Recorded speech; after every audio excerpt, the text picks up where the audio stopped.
So rough draft is due at the end of this week, Sunday, 11:59 p.m. You can just drop it into the submit spot that we'll have on the Moodle page. So you just click on it, submit your file. That'd be done. Please, please, please, Word format or PDF only.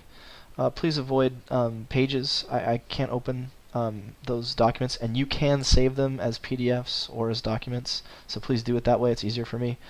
Format, it's really helpful for me to have it done this way. So you would go your last name, your first name, one word, RD for rough draft. That's it. So in my case, it would be capital B Bennett, capital T Tom, all one word, Bennett Tom, RD. End of story. That just helps me with my filing. You'll see that I'm going to rename them that anyway, so if you do it for me, nice. Questions about the paper. First off, please check at the end of the syllabus. There's a rubric there, the research essay rubric, and it has the 4 basic components of a research essay on which you will be graded. Thesis is the first thing. Your paper must make an argument. What you argue is up to you. Please connect it to your tradition, something that matters to your church, something about which you might have questions, and also make sure that it hits one of the major themes of our course. Now, we haven't had a lecture on every single theme of the course, but it should be something that's very closely related to at least one of our readings. Yes, so please make sure that you're within the context of the assignment. I do not be writing on the doctrine of Christ. That's a different class. However, if you want to talk about what makes the church, that's great. Anything that the church does ordinance-wise is awesome.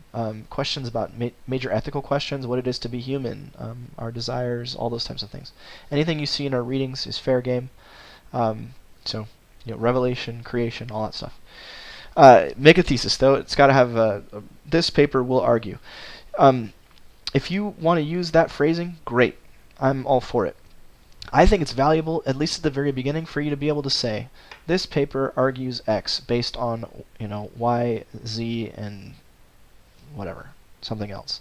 That's a really great, simple way. If you can't formulate your paper into that, there's a strong chance that you don't really have a clear argument yet. And so it's worthwhile to be able to formulate it in just that simple thing. This paper argues X on the basis of A, B, and C. That's simple, and it works. And it's a nice little outline for you. You can talk about what your various arguments are going to be. So the first thing on the rubric is thesis. Paper is going to make an argument. This paper argues that infants should be baptized because of the scriptural evidence, the Reformed theological tradition, and the meaning of covenant in the Old Testament. Okay, great. That's it. That's your paper. That's 3,500 words. You can do it. That's very broad. That's all right. If you want to get more focused, that's okay. I'm not expecting PhD level work here, but I am expecting a really clear argument that you successfully prosecute. Which brings us to sources. You should not turn in a paper that has no sources except for the Bible. I agree that the scriptures are the ultimate source of our theological reflection. However, they have been thought through, and they have been formulated in many different ways by many different people over the last 2,000 years. Great sources will elevate the level of your thinking because you're going to be interacting with people who have thought more deeply about this than you have. I would say that you should probably have at least 10, and they need to be academic sources. If you're not sure what an academic source is, there is in course documents, there's a little guide I think it's called Choosing Good Sources, something like that. If you look in course documents, you'll find it. It's a quick and dirty guide. It'll help you.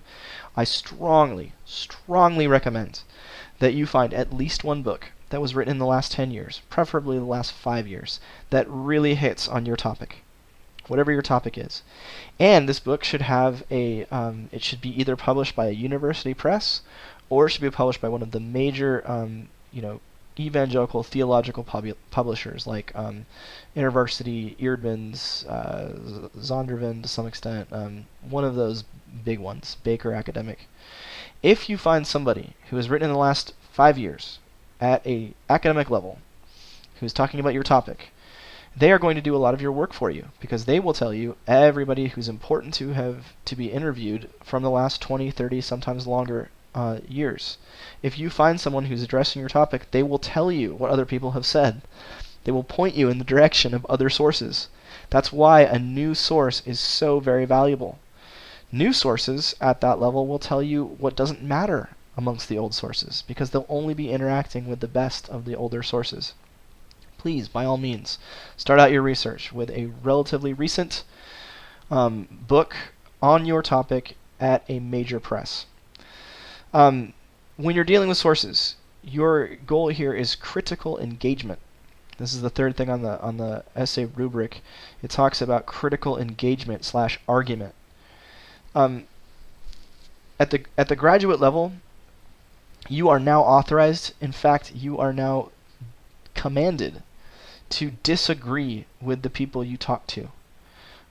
Your sources are not to be taken as gospel. You are to investigate them. You are to critique them. You are to demonstrate at a very high level where they are weak. There is no such thing as a perfect text. If there were a perfect text, we would not be in this class. If there were somebody who'd figured it all out, there would be no point for you to be in seminary. The value, one of the major values of this education is the development of your ability, your skill to interact with other arguments and demonstrate why they are not right. Solomon says, there's no end to the writing of books. You are not going to have the final and complete pronouncement on whatever it is that you're writing about. You might have one that lasts you for the rest of your life, or at least for a very long time, but the church will move on beyond you. Your job is to help that happen for whatever has gone before you. Your job is to interact critically. Even when you agree, bolster the argument. Imagine somebody coming up with a really good objection to something and saying, wait, no, that's not right, and here's why. Even if you think your source has the definitive statement on whatever, you still must do your best to develop a potential objection and answer it. Bolster, strengthen, critique, engage. I tell students again and again, there's a book called They Say, I Say. They Say, I Say. It's a really great primer on how to do this, how to get a choice quote from your source and then eviscerate it and then come up with a new synthesis. While we're on the subject, please do not have extended block quotes. You only have 3,500 words. I want to hear what you think, not what your sources think. I need to know enough about your sources for you to engage them critically, so I do want quotes, I do want footnotes, I do want an explanation of what they're saying, but make that as short and as sweet as possible, and then get to work doing the actual graduate work, which is evaluating and assessing and engaging. That's where the great graduate work happens. It's not at faithful reporting. Faithful reporting is a skill that you develop at the undergraduate level. I believe that, in fact I know because I've seen your TTAs, you all can faithfully report for the most part. Now is the time to take the next step, the step that will get you into the A level. If you do not have great critical evaluation, assessment, and engagement with arguments of your sources, you will not get to the A level on this paper. You will be stuck at the B+ level at the max. The only way to get to the A level is to demonstrate that ability to get in and fight. The last thing on the essay rubric is presentation, spelling, grammar, punctuation. Please, by all means, edit and proofread. Great academic writing is clear, it's concise. Part of presentation is don't waste words. I say a 3,500 word essay. You should be able to entertain between 10 and 20 sources in 3,500 words and engage them at a very high level. Do not waste any words. I would much prefer that you turn in an essay that's slightly shorter, but is concise, succinct, makes the argument and moves on, than an essay that sprawls and is super long. I have to grade every single one of these papers. Given the fact that I got 50 students this quarter, that's going to take me a long time. And I'm committed to getting these rough drafts back to you within 48 hours. So please be as succinct as possible. Be pithy. If you can cut something out, cut it. I am not interested in reading a bunch of flowery language. That's not helpful. Academic writing at a certain point can become poetic, can become beautiful. But the base level stuff, just get the arguments out. That's all we're interested in. What's the truth? Tell me. And defend it. And that's all you need to do. You don't need to have a monster contextualization where you go and you make pronouncements about all things that are true in the world and then filter down it. If you'd like, you can have 3 sentences in your introduction, and I would love it. In sentence 1, this essay is about X. Sentence 2, this essay is drawn from the blank tradition of faith, where we traditionally have practiced X in this way, and now I'm critically evaluating it. Sentence 3, this paper argues that X is Y because of A, B, and C. End. Great introduction.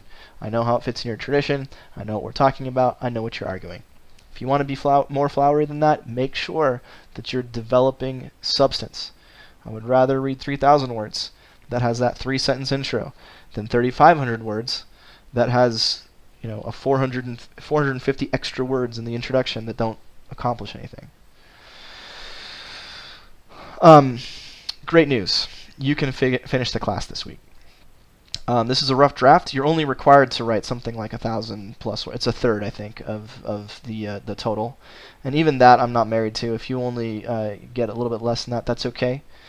But if you turn in a 3,500 word essay or thereabouts, and it's done, and it hits all the requirements, I'm going to grade it just like I'd grade your final paper, and I'm going to give you that grade, and then I'm going to say, based on the rest of your work, including your forums and your TTA, this is your grade in the class. If you like that grade, great, you're done. If you don't, then you are welcome to revise and revision and do all that, edit, proofread, change, and then turn in a research essay, a final draft at the due date, at the end of the quarter.